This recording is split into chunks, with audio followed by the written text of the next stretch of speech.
afternoon, everybody. My name is Ishani.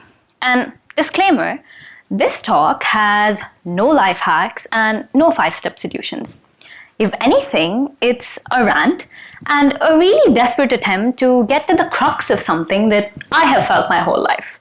So, no, I will not be telling anybody how I became the best at something, because I never was the best at anything.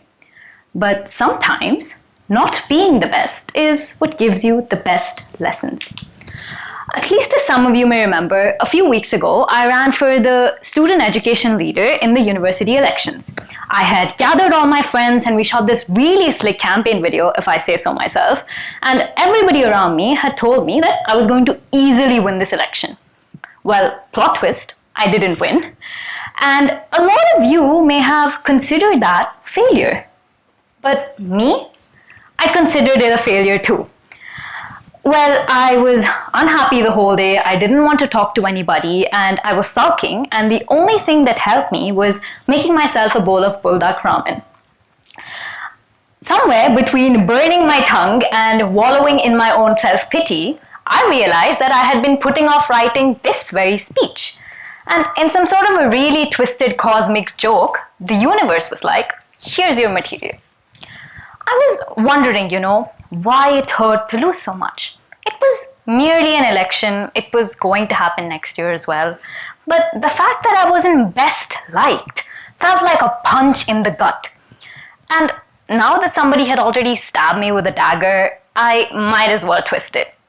The Cambridge Dictionary defines being second best as somebody who is not as good as the first, and therefore not wanted enough. Tough one, I know. But let's leave the Cambridge Dictionary aside and do something ourselves, okay? In the most cliched and predictable way possible, who was the first man to step onto the moon? Just scream out the answer. Neil Armstrong. Correct, Neil Armstrong. Everybody knows that, right? Now, as you may have predicted how this will go, who was the second and third man to step onto the moon? Went from the whole theater screaming Neil Armstrong to like 3 people screaming Buzz Aldrin's name, right? But the pause and the hesitation that you felt on the second question, that's precisely my point. I wouldn't blame you because we've grown up that way. Ever since we were young, it was always first man to step on the moon, Neil Armstrong. First man to step on the moon, Neil Armstrong, right? We were too young to ever ask the question who the second or third man was, and the people who were teaching us were already old enough that they had believed the fact that it was only the first man that mattered. But for the ones that didn't know, Edwin Eugene Aldrin stepped onto the moon just minutes after Neil Armstrong did. Michael Collins piloted the spacecraft that took them there. Pretty big deal, right? The first people to ever set foot on the moon. A celestial body that's completely beyond Earth.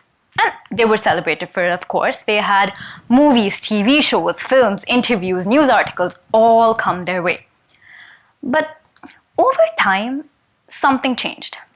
Society very conveniently decided that it was only the first man who quite literally set foot on the moon that deserved to be remembered. And the other 2 that were there with him, forgotten, unrecognized, and not important enough. Unfortunately, Buzz Aldrin and Michael Collins, who played as much of a pivotal role as Neil Armstrong did in creating history, will only be remembered by history books, and not by us people. And that was for people that went to the moon.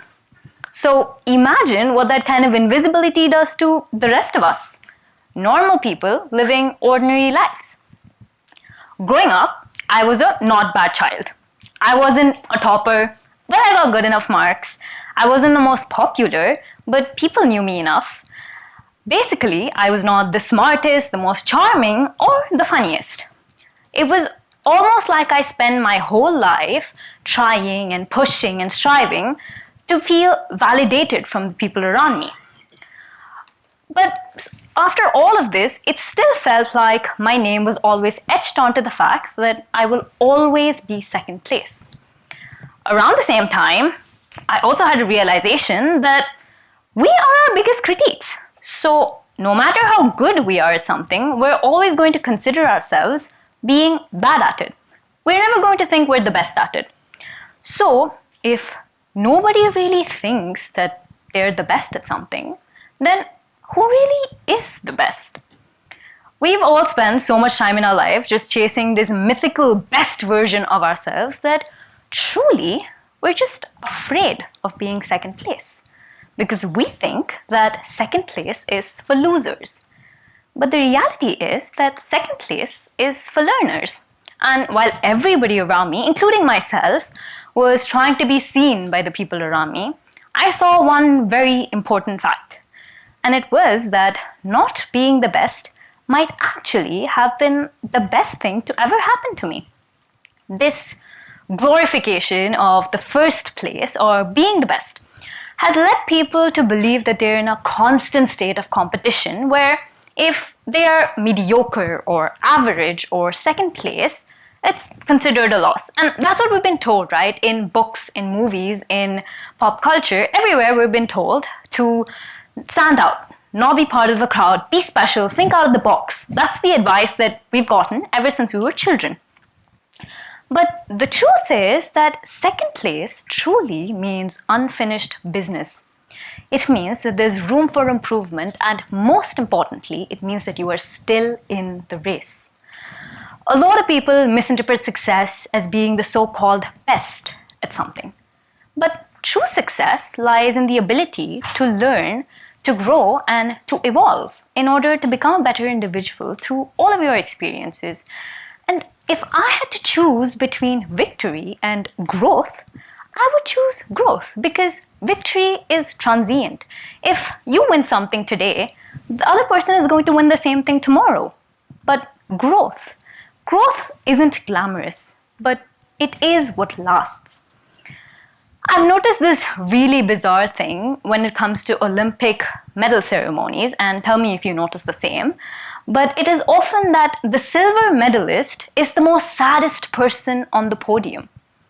And it's really odd because you would definitely assume that the person that won second should be happier than the person that won third.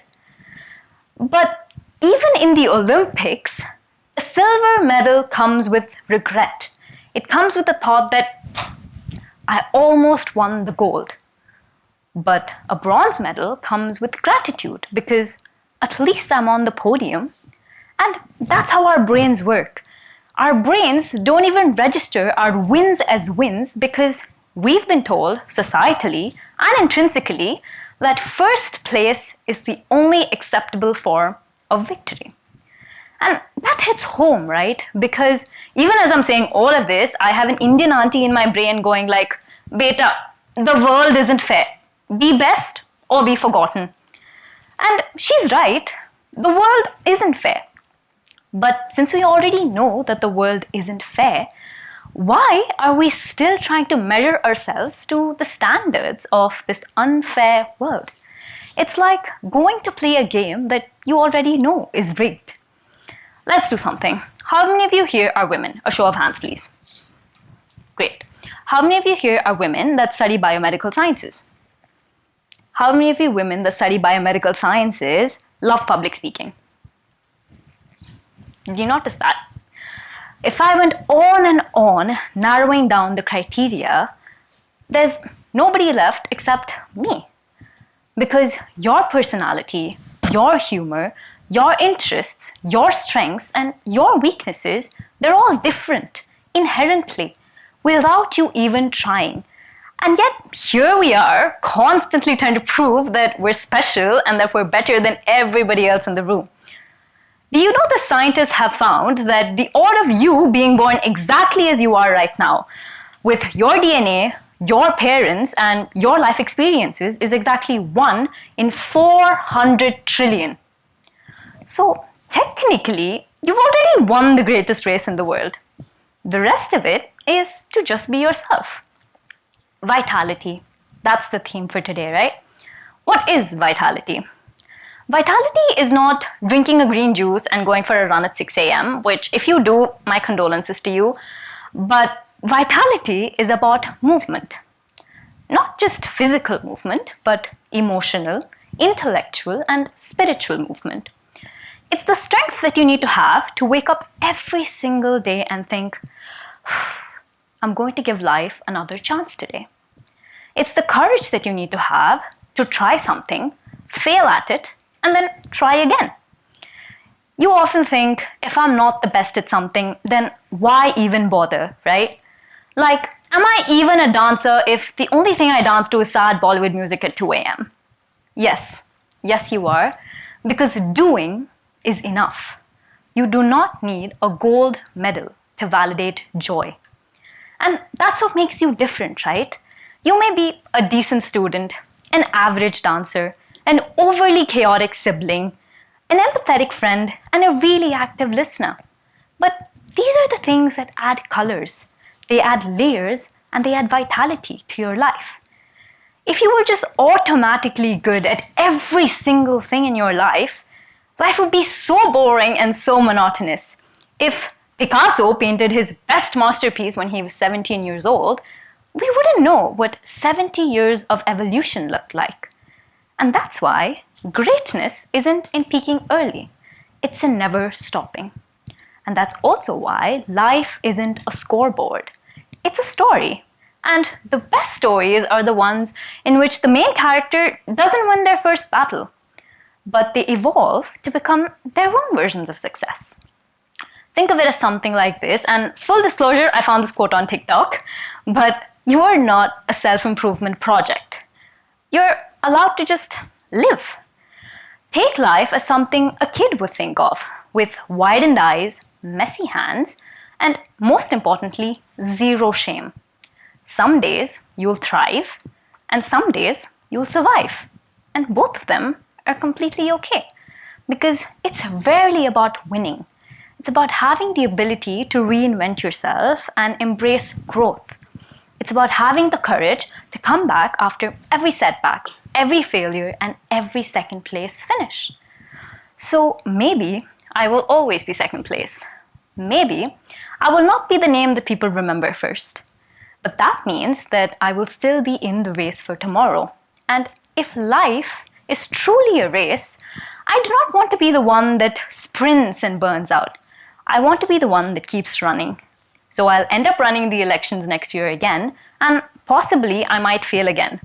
But that's okay, because I'll end up writing a better speech and running a better race. My own race at my own pace. And if I'm still second place, that's completely okay, because I will still be in the race. Thank you.